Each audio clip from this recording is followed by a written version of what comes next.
Cindy, you brought this to my attention, this documentary, Social Dilemma.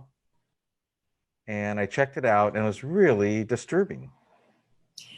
It was disturbing, but it was enlightening and it was empowering, I felt, because you gain so much knowledge from it. And that's why when you were asking me to do this Zoom meeting live and you were saying you hadn't seen the movie yet and you thought that'd be a good way to talk. And I was like, oh no, you have to see it because otherwise it'll be kind of a one-sided conversation in a way. And I'm so glad that you saw it because you had some notes and you had ideas and thoughts, and it's just so complex. And I think so many people who haven't seen it are saying exactly what I said in the beginning. And that's like, I know it's bad for kids. I know it causes depression. I know people feel left out, false sense of empowerment, all those things. I get it. And I really thought that's what it was about.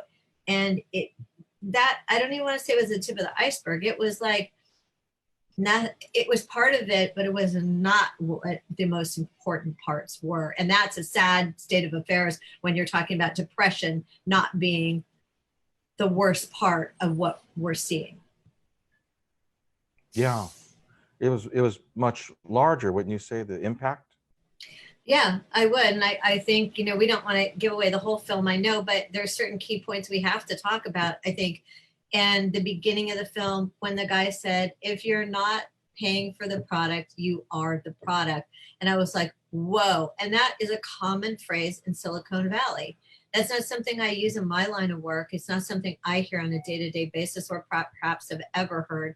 But when I heard that, it made me stop and think. And he said, do you pay for Facebook? No. Do you pay for Snapchat? Do you pay for Instagram? Do you pay for YouTube? No, actually, you can make money on those platforms if you know what you're doing or you want to.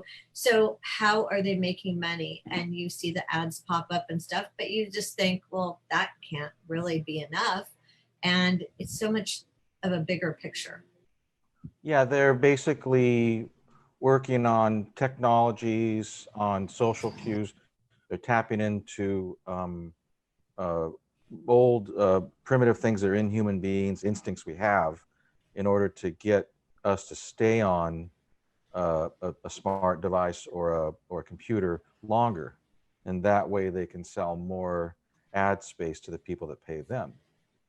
Yeah, and I think it's a long-term reach and a long-term goal, because even if you're not buying things, like you said, it's like Pavlov's dog, right? It just keeps going, and you get it's like gambling or anything. You become more and more addicted with probably not even knowing you're addicted. You're reaching for your phone without even thinking about it.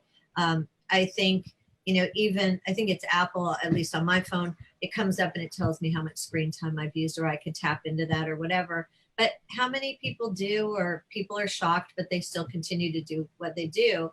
And in this movie, when they touch upon email, see, I never thought of email as being I know it's a problem because I have friends who work for corporations who are like, oh my God, I get emails all day and night. It never ends. People can reach you, or so they think, at any time.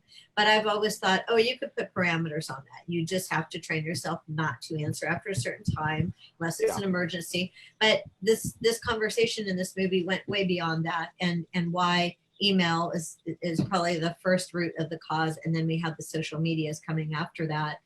But it's very disturbing, and I'm not going to say it's frightening, because, like I said, knowledge is power. And to have this movie out there and to learn all that you learn from it, you realize that it really just needs to be shut down.